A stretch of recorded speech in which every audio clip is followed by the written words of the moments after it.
यदि आप अपने बच्चों की शादी को लेकर चिंता में रहते हैं, बच्चों के विवाह में हो रही लगातार देरी को लेकर परेशान रहते हैं, बहुत ज़्यादा उपाय भी कर चुके हैं, प्रयास भी कर रहे हैं, लेकिन फिर भी शादी के लिए कहीं पर भी रिश्ता पक्का नहीं हो पा रहा है, तो ये वीडियो आपके लिए है। आज मैं आपको इस वीडियो के माध्यम से नाग पंचमी के दिन किए जाने वाला जल्दी शादी होने का एक ऐसा सरल उपाय बताने वाला हूं। यदि ये उपाय आपने अच्छे से समझकर मेरे द्वारा बताए गए तरीके से कर दिया तो विश्वास मानिए आपके बच्चों की शादी में जो भी अड़चनें आ रही हैं वो तत्काल दूर हो जाएगी और जल्द से जल्द कोई न कोई अच्छा रिश्ता जरूर आएगा।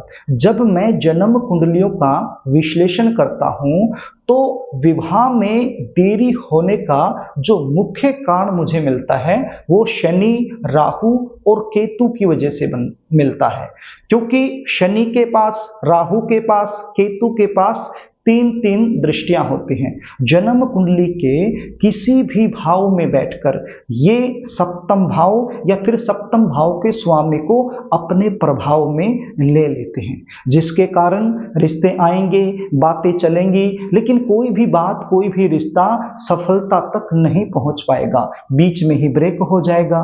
देखने वाले आएंगे, देख कर चले जाएंगे, लेकिन किसी भी प्रकार का पॉजिटिव रिप्लाई सामने से आपको मिल नहीं पाएगा।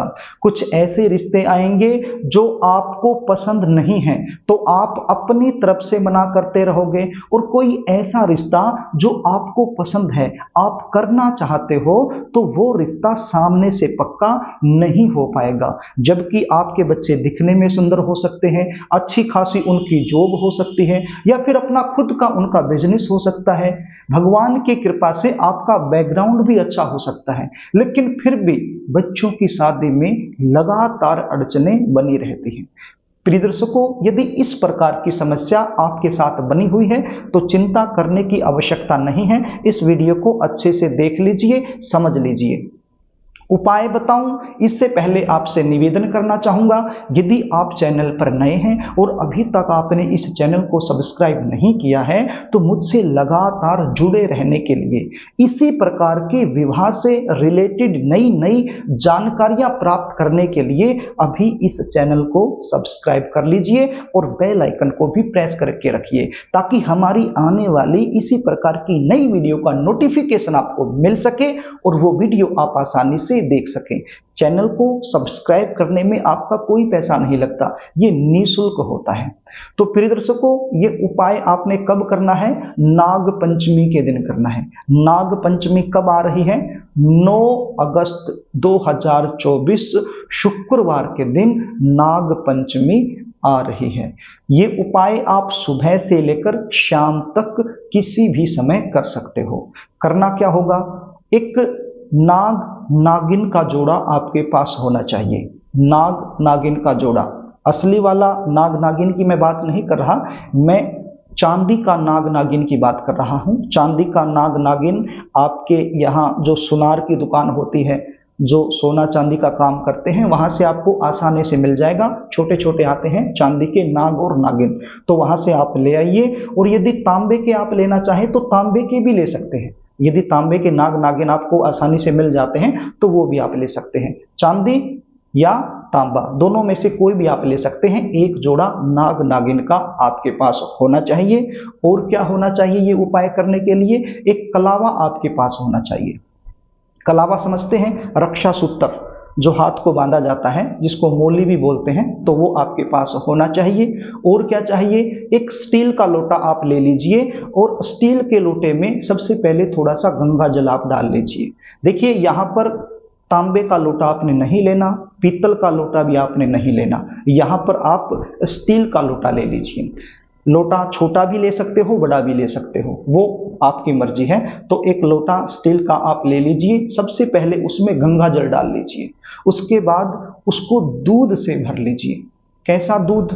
कच्चा दूध, बिना गर्म किया हुआ दूध आपने उस लोटे में भर लेना है। यदि आप शहरों में रहते हैं तो फिर आपके पास पैकेट वाला दूध होता है, तो पैकेट वाला दूध भी आप प्रयोग में ले सकते हो। बस दूध गर्म नहीं होना चाहिए, ठंडा दूध होना चाहिए, बिना गर्म किया हुआ दूध होना चाहिए।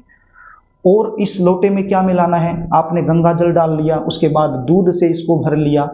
पीले रंग का चंदन थोड़ा सा आप इसमें मिला लीजिए, जहां से पूजा का सामान मिलता है वहीं से आपको मिल जाएगा। पीले रंग का चंदन थोड़ा सा इसमें आप मिक्स कर लीजिए और थोड़ी सी चीनी इसमें डाल लीजिए। इसको मीठा करने के लिए थोड़ी सी चीनी इसमें डाल लीजिए। अब ये जो लोटा आपने तैयार कर लिया सारी चीजें डालकर, और ये नाग नागिन का जोड़ा। अब देखिए ये जो नाग नागिन का जोड़ा है इसको आप मोली की सहायता से बांध लीजिए आपस में। जो कलावा धागा मैंने आपको बताया था उस धागे से आपस में इनको बांध लीजिए। अब ये नाग नागिन का जोड़ा और ये लोटा आप लेकर के शिव मंदिर में चले जाइए। आपके आसपास कोई भी शिव मंदिर हो वहां पर आप जा सकते हो। शिव मंदिर में जाकर के जहां पर शिवलिंग की स्थापना की गई है, जहां पर शिवलिंग है वहां पर जाकर के बैठ जाइए शिवलिंग के पास। और सबसे पहले ये जो नाग नागिन का जोड़ा है अपने राइट हैंड में रख लीजिए, अपने दाहिने में हाथ में रख लीजिए और एक संकल्प कीजिए। अब आपको बता देता हूं ये उपाय माता पिता भी कर सकते हैं, और यदि बच्चे खुद करना चाहिए अपने लिए तो खुद भी कर सकते हैं। यदि आप माता पिता हैं अपने बच्चों के लिए कर रहे हैं तो ये नाग नागिन का जोड़ा अपने राइट हैंड में आपने रखना है, और थोड़ा सा जो लोटा आप लेकर के गए हो जिसके अंदर दूध है तो थोड़ा सा दूध भी अपने हाथ पर ऐसे रख के एक संकल्प बोलना है। आपने संकल्प में क्या बोलना है, अपने बच्चे का नाम बोलना है, जिसकी जल्दी शादी के लिए आप ये उपाय कर रहे हो उसका नाम बोलना है और गोत्र बोलना है, और अपनी मनोकामना बोलनी है। भी मेरे बच्चों की शादी में किसी भी प्रकार की कोई भी अड़चन, शनि राहु केतु किसी भी प्रकार की कोई भी अड़चन बनी हुई है, नजर दोष बना हुआ है, काल सर्प दोष बना हुआ है, पितृ दोष बना हुआ है, कोई भी दोष हो जिसकी वजह से शादी में देरी चल रही है, तो ये उपाय करने से उस दोष का निवारण हो जाए। तो इस प्रकार से संकल्प आप बोल लीजिए, बच्चे का नाम, बच्चे का गोत्र और अपनी मनोकामना बोल करके ये नाग नागिन शिवलिंग के पास आप रख दीजिए। जब आप ये नाग नागिन शिवलिंग के पास रख रहे हैं तो नाग नागिन का जो मुख है वो उत्तर दिशा की तरफ होना चाहिए, यानी कि नॉर्थ दिशा की तरफ नाग नागिन का मुख आपने कर देना है। जब आप बैठे हो तो आपका मुख भी उत्तर दिशा में हो सकता है, नो प्रॉब्लम, पूर्व दिशा में भी हो सकता है, नो प्रॉब्लम, लेकिन नाग नागिन का जो मुख है वो उत्तर दिशा की तरफ रख के आपने शिवलिंग के पास इसको रख देना है। अब आप ये जो लोटा लेकर के गए हो इस लोटे से शिवलिंग पर ये दूध अर्पित कर दीजिए। क्या बोलना है, ओम नमः शिवाय, ओम नमः शिवाय, ओम नमः शिवाय। इस प्रकार से सारा दूध आप शिवलिंग पर अर्पित कर दीजिए। अब ये जो नाग नागिन का जोड़ा आपने रखा है उत्तर की तरफ मुख करके, अब इसको इस प्रकार से आप रखिए कि जब आप शिवलिंग पर दूध अर्पित करें तो जो दूध है वो नाग नागिन पर भी चला जाए। दूध के जो छिंटे हैं, थोड़ा थोड़ा दूध शिवलिंग पर अर्पित करते समय नाग नागिन पर भी गिरता रहे। तो इस प्रकार से आप इसको रखिए और दूध से ओम नमः शिवाय बोलते हुए शिवलिंग का अभिषेक करवा दीजिए। उसके बाद हाथ जोड़ करके भोले बाबा से और सर्प देवता से अपने बच्चों के शीघ्र विवाह होने के लिए आपने प्रार्थना करनी है। और यदि आप बच्चे खुद कर रहे हैं तो अपने शीघ्र विवाह होने के लिए आपने प्रार्थना करनी है।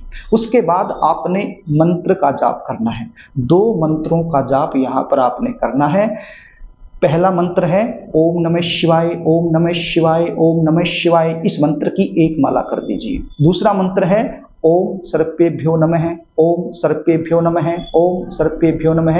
इस मंत्र का जाप भी 1 माला कर दीजिए। अब यहाँ पर आप कोई भी माला प्रयोग में ले सकते हो, तुलसी की माला को छोड़कर। तुलसी की माला प्रयोग में आपने नहीं लेनी है। तुलसी की माला को छोड़कर कोई भी माला आप प्रयोग में ले सकते हो। और 108 बार दोनों मंत्रों का जाप कर दीजिए, यानी कि एक माला इन दोनों मंत्रों की आप कर दीजिए। अब शिवलिंग के पास यदि आप नहीं बैठे रह सकते क्योंकि भीड़ हो सकती है, नागपंचमी का दिन है, श्रावण का महीना है, तो शिवलिंग के पास यदि ज़्यादा देर तक आप नहीं रुक सकते हैं भीड़ की वजह से, तो मंदिर में किसी भी कोने में जाकर के इन मंत्रों का जाप आप कर सकते हो, किसी भी कोने में बैठ करके।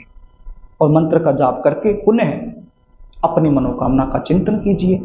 अपने बच्चों के शीघ्र विवाह होने के लिए बिल्कुल भाव से, हृदय से, मन से प्रार्थना कीजिए। नाग पंचमी का दिन कोई सामान्य दिन नहीं होता है। जिन बच्चों की शादी में लगातार देरी बनी हुई है, उस देरी को दूर करने के लिए, विवाह में आ रही नाना प्रकार की अड़चनों को, बाधाओं को दूर करने के लिए ये एक विशेष दिन माना जाता है, क्योंकि नाग पंचमी के दिन विशेष रूप से नाग देवता की पूजा होती है। प्रिय दर्शकों, जन्म कुंडली में जो राहु होता है वही सर्प होता है।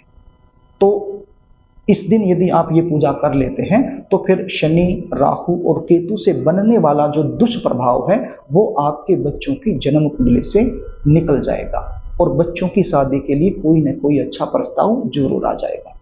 यदि आप अपने बच्चों की जन्म कुंडली का विश्लेषण मुझसे करवाना चाहते हैं, बच्चों की शादी में लगातार देरी बनी हुई है, लगातार अड़चने आ रही हैं, उनका मुख्य कारण मुझसे जानना चाहते हैं, जन्म कुंडली के आधार पर जल्दी शादी होने के विशेष उपाय मुझसे जानना चाहते हैं, शादी कब होगी, कहाँ होगी, कौन से परिवार में होगी, शादी के बाद का जीवन कैसा रहने वाला है, इन सब के बारे में यदि आप मुझसे जानकारी देना चाहते हैं तो स्क्रीन पर दिए गए व्हाट्सएप नंबर के जरिए आप मुझसे संपर्क कर सकते हो। बच्चों की जन्म डिटेल लिखकर व्हाट्सएप नंबर के जरिए मेरे पास भेज सकते हो और बच्चों की जन्म कुंडली का सटीक विश्लेषण मुझसे करवा सकते हो। जन्म कुंडली विश्लेषण की हमारी फीस होती है, वो आपको पे करनी होती है, उसके बाद संपूर्ण जानकारी आपको दे दी जाती है।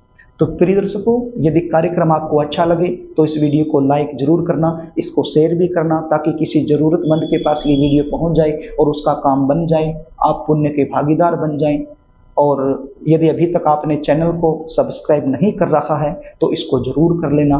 कमेंट बॉक्स में हर हर महादेव जरूर लिखना। आज के लिए बस इतना ही, आगे फिर मिलेंगे, तब तक के लिए नमस्कार।